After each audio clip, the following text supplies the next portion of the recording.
د دغو کشو د ډکولو چارې د تیر کال د غبرګولي په 18مه نیټه د بلخ ولایت په شورتیپې ولسوالۍ کې پیل او د آمو سیند د غاړې په 4 ولایتونو کې دوام درلود چې له نږدې 4 میاشتو وروسته بشپړ شو. په ورته وخت کې چارواکي وایي چې د دې پروژې کار په بیړني ډول پیل شوی و او د هغې په پلي کېدو سره د آمو شاوخوا سلګونه جریبه ځمکه په سیند کې له ډوبېدو ژغورل شوې ده. دغه 13 میلیارډو په نتیجه کې زموږ او ستاسو د افغانستان د طرف ته تقریبا 15 کیلومتره یو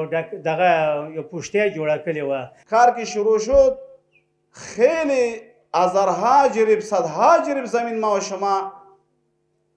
از تهدید او از خطر او این خلاص شد.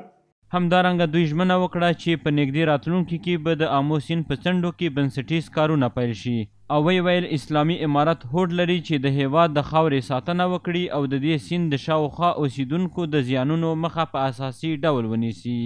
اطمینان برم که اینجا انشالله با قرار با مرور زمان بگه پروژه قرش لاده به آینده بنیادی اشلر بگه شروع بلاده و اسلر بگه مایس بول بمزار و حتما قرارش نتیجه است که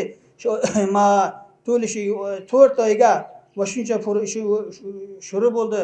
شاید کارهای بعدی ما شما کار بنیادی باشه، کار خوبتر باشه، کار بهتر باشه از این قدر. یک پروژه بوده اگر این نمی بود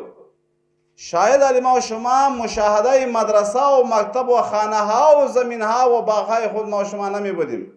له بلې خوا د شورتیپې ولسوالۍ یو شمېر اوسیدونکو د آمو سیند په شاوخوا کې د جالبندیو بیړنۍ چارې بریالۍ وبللې او له مسؤلینو یې وغوښتل چې د یاد سیند په څنډو کې د زیانونو د مخنیوي په موخه بنسټیزې چارې هم پیل کړي. از طرف امارات اسلامی ما بسیار دمی راضی هستیم، خوش هستیم که دمی کارا که نمیشد دمی علی